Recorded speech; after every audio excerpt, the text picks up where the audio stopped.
اب اگر تو اس سٹیٹمنٹ کو مان لیں تو پھر تو اس کا مطلب یہ ہے کہ جو نعیم اشرف بٹ کی سٹوری ہے وہ بھی درست ہے۔ اگر یہ تردید ہے، بفضل الرحمان کے پاس آصف زرداری چل کے گیا ہے اور وہاں کوئی سیاسی بات نہیں ہوئی۔ ترجمان JUI اسلم غوری نے رد عمل دیتے ہوئے کہا کہ میڈیا پر اس حوالے سے چلنے والی خبریں بے بنیاد ہیں۔ زرداری اور فضل الرحمان کی ملاقات خالص ذاتی نوعیت کی تھی، ملاقات میں کوئی سیاسی بات چیت نہیں ہوئی، اس میں محسن نقوی بھی ذاتی نوعیت کی ملاقات میں ساتھ تھے۔ اسلم غوری نے کہا کہ JUI کا موجودہ سیاسی صورتحال کے حوالے سے واضح موقف ہے۔ انہوں نے کہا کہ لگتا ہے کہ ان بے بنیاد خبروں کے پیچھے گورنر خیبر پختونخوا ہیں، وہ ایسی خبریں چلوا کر اپنے اندر کے خوف کا اظہار کر رہے ہیں۔ اچھا، ساتھ انہوں نے پاکستان تحریک انصاف سے متعلق جو خبریں سامنے آئیں کہ 2 سیٹیں مانگی جا رہی ہیں، اس پر ان کی جانب سے کہا گیا کہ PTI کے ساتھ سینٹ نشستوں کے حوالے سے مذاکرات نہیں ہوئے۔ جمعیت علماء اسلام نے کہا کہ پاکستان تحریک انصاف سے ہم نے کوئی مطالبہ نہیں کیا۔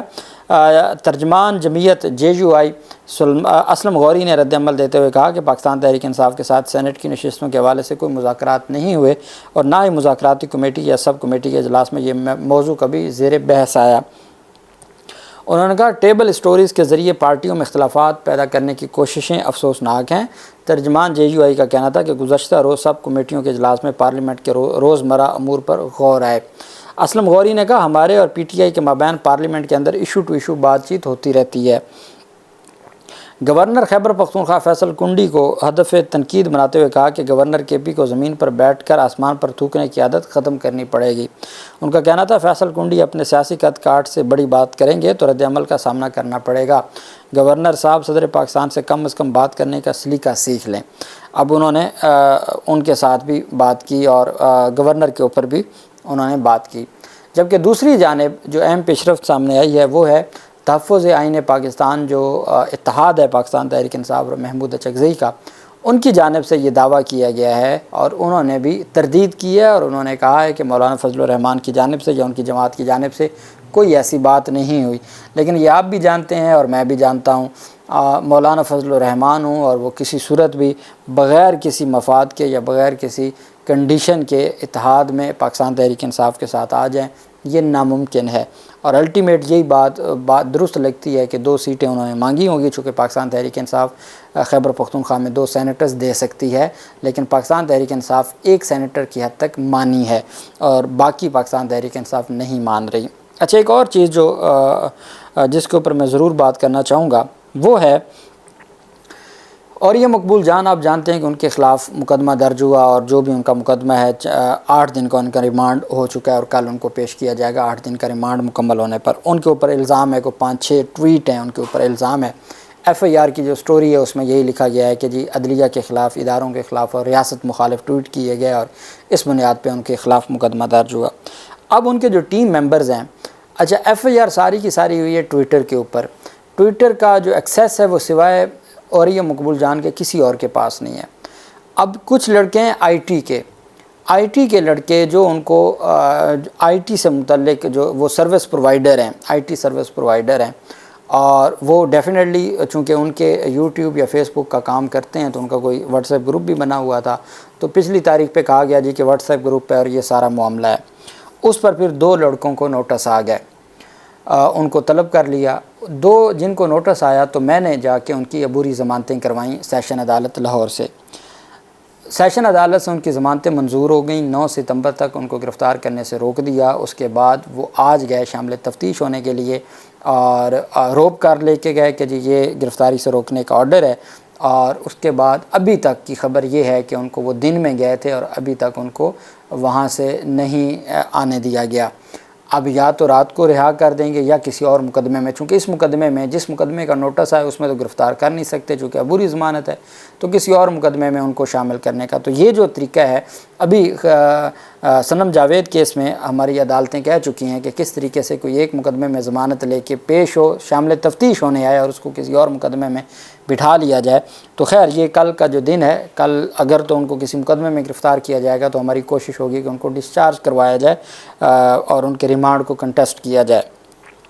ساتھ ہی جو اہم پیش رفت سامنے آئی ہے وہ الیکشن کمیشن آف پاکستان میں خواتین کی 5% جو کوٹا تھا وہ جنرل الیکشن میں نہ دینے پر 5 مختلف سیاسی جماعتوں کے سربراہان کو طلب کر لیا گیا ہے۔ اچھا، اب وہ ساری جماعتیں وہ ہیں جو اس وقت پاکستان تحریک انصاف کی یا اتحادی ہیں یا وہ حمایتی ہیں۔ Balochistan national party BNP Akhtar Mengal والی، عوامی نیشنل پارٹی کے صدر اسفند یار ولی، امیر جماعت اسلامی نافذ نعیم الرحمان کو نوٹس جاری کر کے جواب طلب کیا گیا ہے۔ سیاسی جماعتوں کے سربراہان کو 4 ستمبر کو طلب کیا گیا ہے۔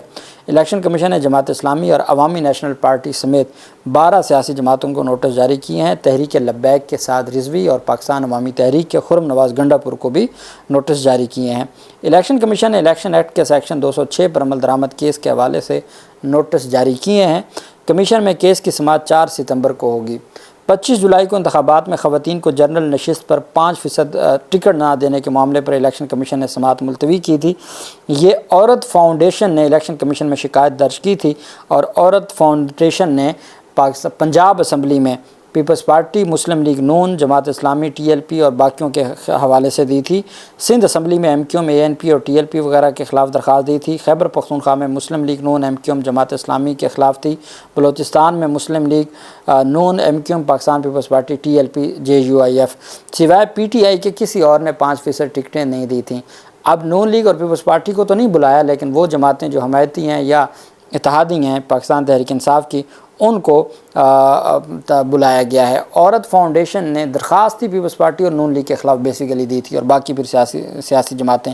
اب اس کے اوپر ایکشن لیتے ہوئے 12 سیاسی جماعتوں کے سربراہوں کو طلب کر لیا گیا ہے 4 ستمبر کو الیکشن کمیشن آف پاکستان کی جانب سے۔ اللہ پاک پاکستان کا حامی و ناصر ہو۔ بہت شکریہ۔ اللہ حافظ۔ پاکستان زندہ باد۔